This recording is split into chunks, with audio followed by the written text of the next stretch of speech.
Morning, Flosstubers. This is Marcie Hart from A Work of Heart. I'm popping in to try to get another video done before Thanksgiving. Thanksgiving's day after tomorrow, and so I'm sure everyone is really busy right now trying to get everything ready for the holiday. I just wanted to thank everyone. I couldn't believe all the subscribers I've received, and I really appreciate it. It's very exciting to know that you've got people that are interested in what you have to say and show your work to. Thank you very much. I really appreciate that. And I'd also like to say thank you to, or give a couple shout outs to Kay's Cross Stitch. Thank you so much for giving me a shout out. I think we have a lot in common, you and I, because I'm really into pansies too, and I'll have to show you one of these days my pansy collection of China and some of my cross-stitch pansy pieces. But thank you, Kay. I really appreciate that. That was really sweet of you to do that. And also to Quilting Stitcher, Nancy from Quilting Stitcher. I found out that Nancy is actually from Idaho, here where I live. We're a few miles away from each other, but maybe one of these days her and I can get together and have a stitch-in. It would be really nice to do. So thank you so much, Nancy, for that shout-out also.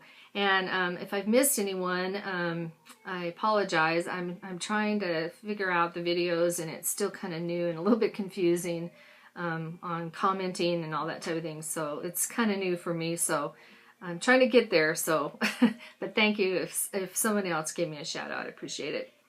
So I guess I'll jump right in. I don't know if I've been doing a little bit of fair amount of stitching, I guess, but I've been doing some sewing also. And this is probably a little bit boring, but I thought I'd show them anyway. I made some of these little hand warmers.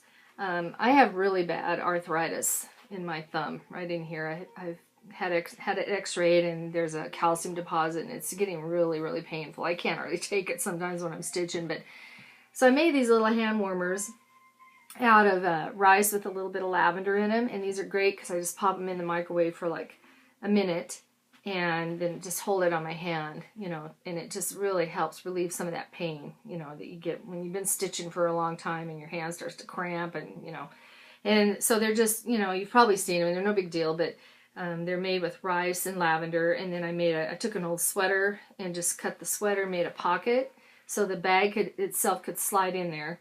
And then you could, if you needed to wash it, it keeps that main bag clean. But anyway, they're really nice. I'd recommend anybody making these. There's tutorials out on YouTube that show how to make these little beanbag hand warmers. And, you know, you can use them for other things other than needlework, but I love them. They really give my hands a break. So I made a few of those.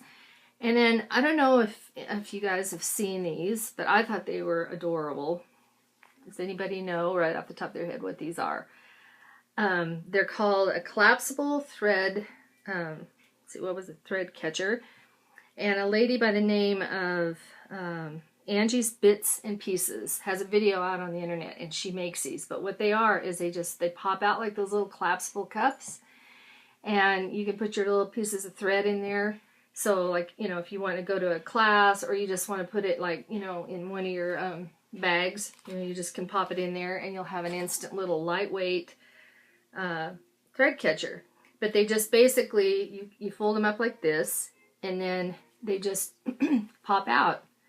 So, you know, you just kind of twist them, and they're just, you know, really light, easy to deal with.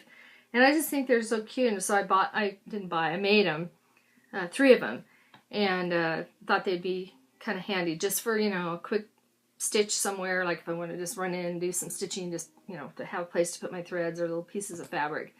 So anyway, yeah, those were fun. So if you're interested in making those for any projects, it's Angie's Bits and Pieces, and I'll try to put a link down below so that you can find her video. But anyway, I thought those were really fun to do.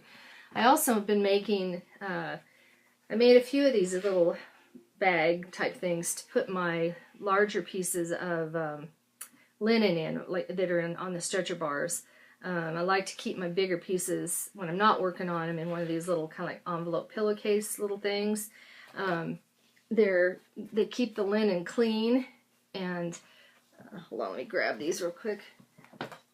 So, you know, when you're not working on your project, they're not sitting around. So anyway, I made these little pillowcase type things. Put a button on the top up here and just put one of these little tags, and then I put on here, you know, what's in there. So if I just want to glance at it real quick, I can just look at that little tag and say, okay, this was Brooke's book, Cinderella.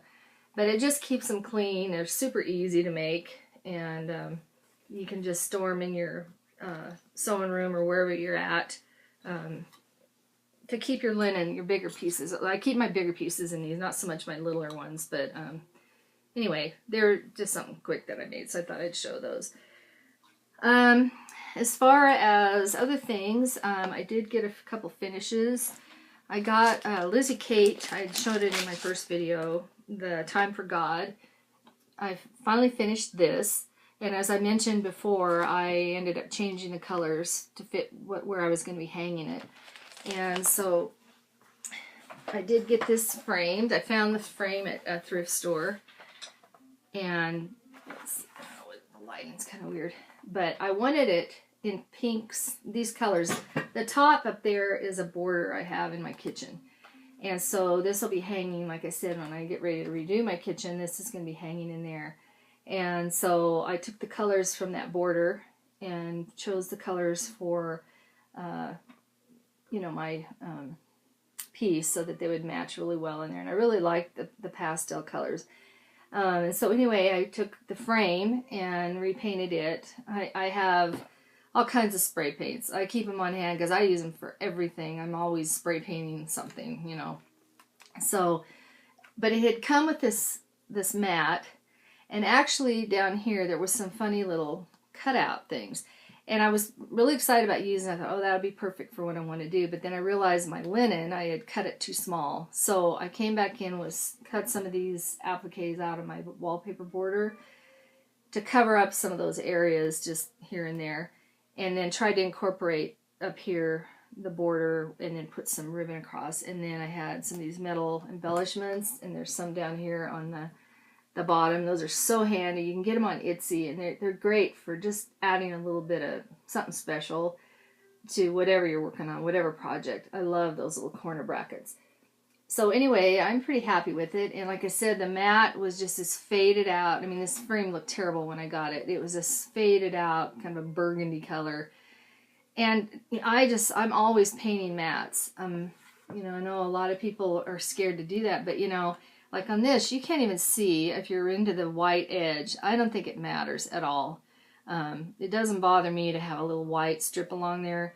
In fact, it probably wouldn't even look that great with this anyway. So I just get my paint out, boom, boom, boom, paint those mats, and I can pick out whatever color mat I need. And like I said, it came with the glass, with the mat, and the frame for a couple bucks at the thrift store. You can't beat that. I mean, if you're going to go to a frame shop, you're going to be looking at, you know, quite a bit of money to get a mat and frame and glass. So, you know, for $2 and a little bit of paint, you know, it works fine. So I really recommend anybody trying to do that. I don't know, you know, if people want to, but I mean, I figure the cost is effective enough. I'll do it. So it's worth it. So, but anyway, I really like how it turned out, and I think it'll be really pretty in my side kitchen area. And like I said, it kind of was stitched along the lines to go with that border that I have running around in like the top of my kitchen area. So anyway, got that one all done. I was pretty tickled about that. Another finish that I just finished, but I haven't got it made up yet, is the Prairie Schooler, this little Santa guy. Just finished him last night. It's from this chart. You know, you've all seen those. I've had these for a while. Some of them, not all of them. And I thought, why haven't I stitched these? Because now, you know, I see everybody else has got, you know, completed ones, the whole series. And I think, wow, those are adorable. So I'm going to start stitching these. I've got another one in the works, started yesterday. But I love this one because I'm really into gingerbread men. And he's just so cute, you know, holding those gingerbread guys in that little gingerbread house. So I'll try to show this when I get it made up into probably an ornament. So that was one other finish that I got done. Other than that, other than my sewing and all those other things, I haven't really gotten any more finishes. I am working on this one, trying to get it ready for Christmas by, grab it here, Lavender and Lace, the angel. well, it's kind of hard to show this, but you know, it's elaborate, all the beading and everything. I've got to work on the face and a little bit more beading, but it's 1/1 on that face, and it's just really, it's really detailed. So I'm trying to get that done for Christmas, for the holidays, but it's a big piece. I forget how large it is, but I'll show you a picture. You've probably seen it, but just so in case somebody hasn't seen it, this is what it'll look like when it's all completed. She's got a real pretty face, real detailed. So yeah, when I can get it finished, that's what she'll be. I'll try to show you when I get it. I found a frame for this also at the thrift store, so I'm anxious to get that one completely done. So been working on that. What else have I been doing? I bought a frame the other day. If anybody has any suggestions on a good frame, I mean, I haven't found anything that I really like. I did find this one, and it's kind of nice. It's different, but you know, it's a lap frame, you know, with the double hoop thing, and you're supposed to, you know, you put some fabric, some felt underneath it, and then you set on your lap, and you can stitch. And it's okay, and I'm starting to do Ashley's Roses. That's all I've got done on Ashley's Roses right now, but when I get further out on a bigger piece, then it's going to go into scroll bars. I just don't think I can do, I stitch in hand, but I don't think this would be practical for doing mirabilias. I don't like putting hoops and stuff over those filaments or over those beads. I think it's really bad. So that's just my own opinion. I don't know what other people do. Maybe there's some people out there that have suggestions, but this is, you can flip it this way and use it that way or the bigger size. And so it's okay. I like it, but you know, it's limited, you know. But you know, if anybody has any suggestions, I would really appreciate knowing what kind of stand you guys use and what you recommend. So anyway, there was that. Let's see. Far as haul, I found this sweet little kit. I had to get it from the UK, but I thought it was really adorable. That little deer, little fawn. Almost looks like a little Bambi from Disney. And I've got a little, when I get it done, I've got this little guy I made last year. I made the little outfit for her. She stands with her little deer. I made these last year right before Christmas. And I just think she's this one. They're an older doll. They're just a little celluloid plastic doll, but I'm probably going to do some kind of display where the two of them are, you know, sitting next to this little guy when I get it all done. She's just got such a cute little face, and I love these little deers. When I was a kid, these were really popular, and now they're coming back again, and people collect them. I actually have a few of these old vintage reindeer too, but this is one you can get the pattern off Etsy, and I think there's even some free downloads. You just make it out of felt, but they just, I think they're really cute together. I just love them. So anyway, I bought that, and it's, I forget the name of it. I don't know. Can't find the name. But anyway, that's what it is there. Sweet little deer. So I got that as haul. I'm also trying to get, I bought the Prairie Schooler Santa Rides, and I bought this mainly because of this ornament right here. I love this one, a Santa riding a horse. As I mentioned in my first video, we've had horses for over 40 years, and it's one of my main things I love to do is horseback ride. And so I have a lot of things I collect with horses and stuff, and I just, oh yeah, got to make this guy. I mean, I like all of them. I like the one on the deer. And like I said, we have elk and deer that just are out in our yard where we live, and so anything kind of like this is right up my alley. I really like the horse though, because one thing that drives me crazy, I know there's a lot of primitive type samplers and things where they do horses and cows and stuff, and they look, you know, real primitive and just kind of, you know, and they're acceptable, but a lot of people try to do horses, and it just, it bugs me when I I see a horse out of shape. I mean, they don't look anatomically right. It just drives me crazy. And one thing about this one, it really is nicely shaped. Even though it's sort of primitive, it's nicely done with the way the legs are and the neck and everything. It's just a thing I have. I mean, it bugs me. So, I mean, I saw one the other day. This horse's back was just like, it looked like a dachshund. I mean, it was just long, and it was just, so it's just a thing I have. So, but yeah, that's one I just recently got, mainly to do that horse guy. And then I also got a PDF file of, it's from the Snowflower Diaries, Josephine. I should probably show this with a chart. Let's see if I can get the picture out here. But I like these. I think they're really neat, and they kind of remind me of Marie Antoinette a little bit. I also ordered the other one. This was a PDF file from Etsy, but I also ordered Elise, which is coming in the mail. I don't know why she didn't have a PDF on that. I tried to write her, but never got a response. But anyway, I've got her that I'm getting ready to start, and I think she'll be really cute for my studio. I have a lot of reds in my studio, so I'm anxious to do her to put up in my studio. But that's by the Snowflower Diaries, and it's Josephine. So that one. And then I also, I think, mentioned in my last video, I was wanting to start this Annie B's folk art. Cold Hands, Warm Heart. And I found something really neat that I'm going to use this on when I get him stitched. And I'm hoping I can get him stitched, but I'm waiting on the threads to come in the mail. I made an order at 123 Stitch, and they should be coming any day. So I'm going to use the specialty threads for him, because I like the way there's so much white. I think that with the white, so much of it, that it would look really nice with those specialty threads. So I'm going to be working on that. And this is the not linen, what's it called? Can't think. But anyway, this is what I'm going to use. Just, you know, I think it's a Doblin.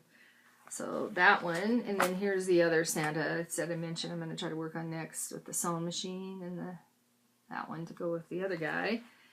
And also I purchased this one. I want to try to get done, but we'll see. Mary Hollyberry by Brenda Gervais.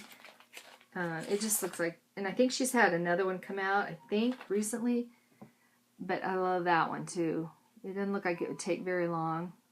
And it's just a neat looking chart and design. So that's going to be on my list.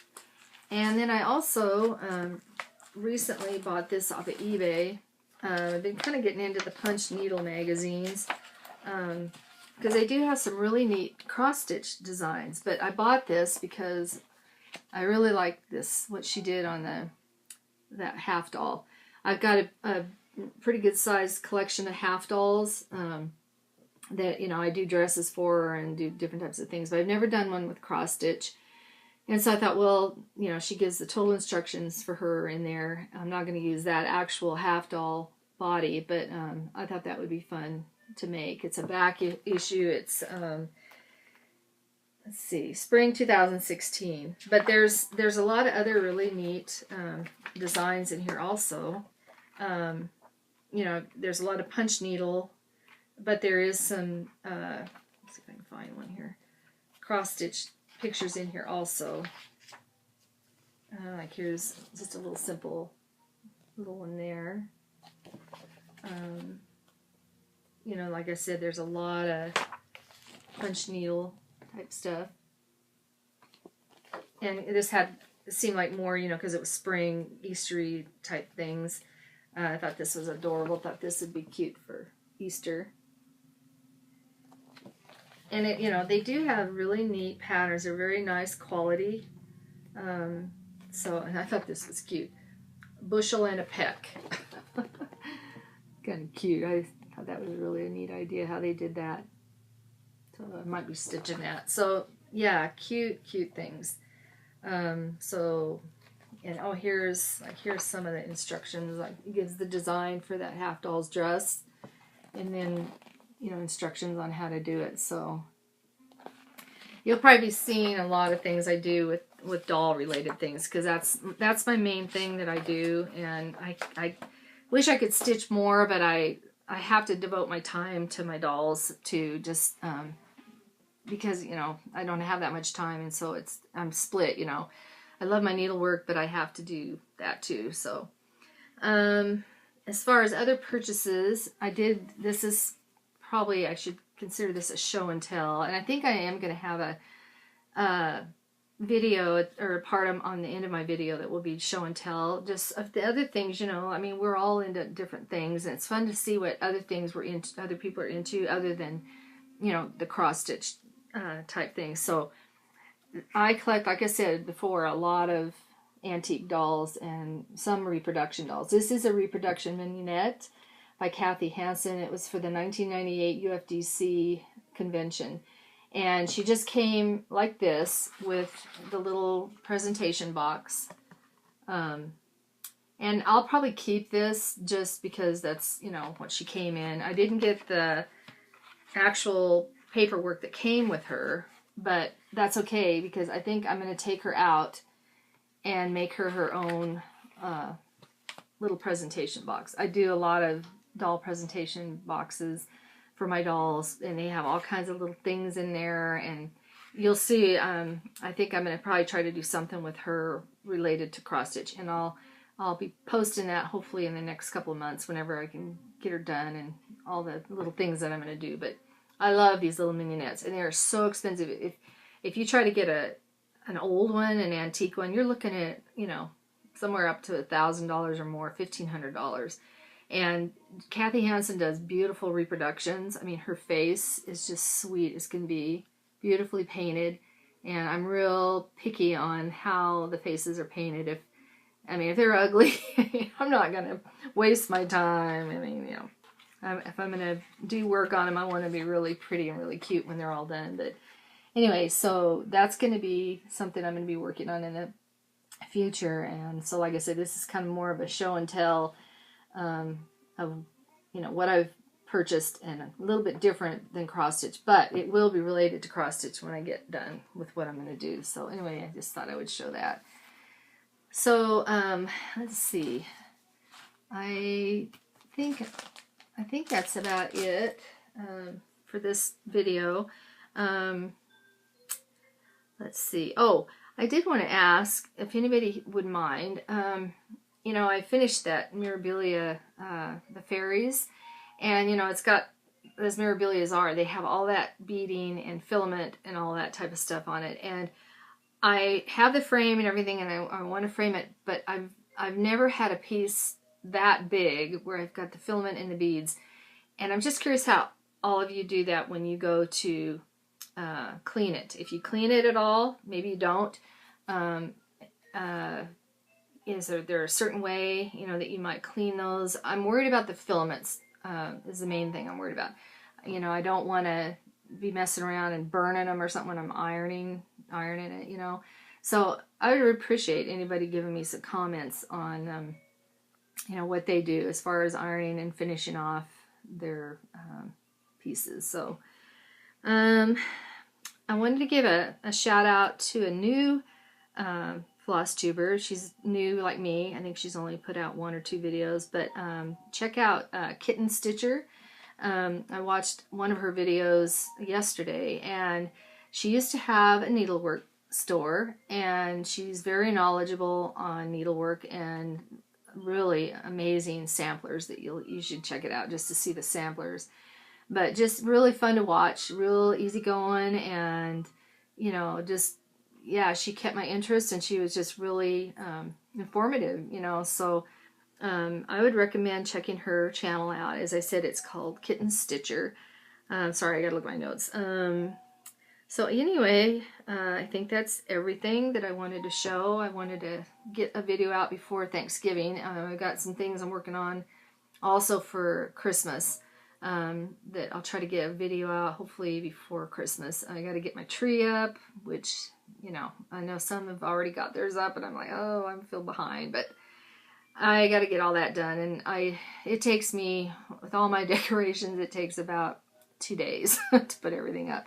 So I'll be doing that, and Thanksgiving, and so anyway, we'll probably see you sometime before Christmas. But I'm wishing everybody a happy Thanksgiving. I hope y'all have a great time, whatever you're doing, however you're celebrating. We'll be spending it with our family, and yeah, happy Thanksgiving, and I appreciate everybody, like I said, that subscribed, and if you're interested in following me, please subscribe, drop me an email, a comment. I really, really appreciate it. You don't know how that makes you feel when you first start out.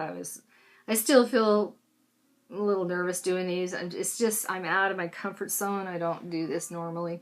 So I do appreciate anybody that's, you know, willing to take the time to drop a comment or whatever. So anyway, thank you again, and happy Thanksgiving, and we'll see you the next time. Bye-bye.